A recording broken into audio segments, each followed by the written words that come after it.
There is a general alarm fire that is burning at this hour in downtown Montreal. The building is in Chinatown at the corner of Viger and Saint Laurent. The exact location, 974 Saint Laurent Boulevard. It is a multi-story building.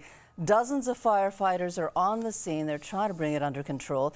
The thick smoke can be seen for kilometers. We have a crew en route and we'll file a live report later in the newscast. As it turns out, so Derek, you have reached the location of the fire. What are you seeing? What do you know now so far? Well, Mitsumi, as we arrived here about 15 minutes ago, Montreal firefighters were still arriving on the scene, as were Montreal police, to close down some of the streets in this area at the corner of, as you mentioned, Viger and Saint Laurent.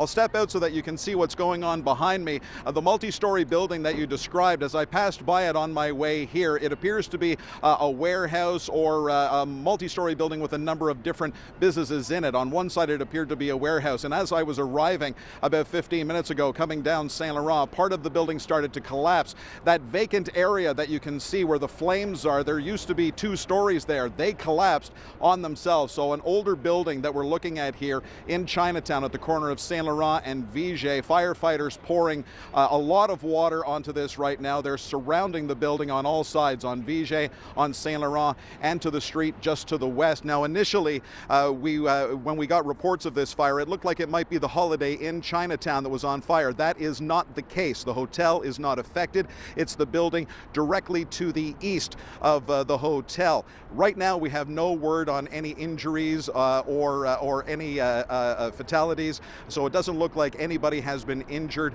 right now. Still in the very early stages of this fire here in Chinatown. The area has been completely shut down. Even the Montreal courthouse had to turn off its ventilation system because the wind is blowing toward the south. As you may be able to see, I'm covered in some of the water from the firemen's hoses and some of the ash coming from the building. So they closed down the ventilation system at the Montreal courthouse because the smoke was starting to enter into the courthouse and even into some of the courtrooms. So this area completely shut down for now, and we hope to have a little bit more for you a little later on in the newscast, Mitsumi. Okay, thank you very much, Derek. We will check in with you a little later on.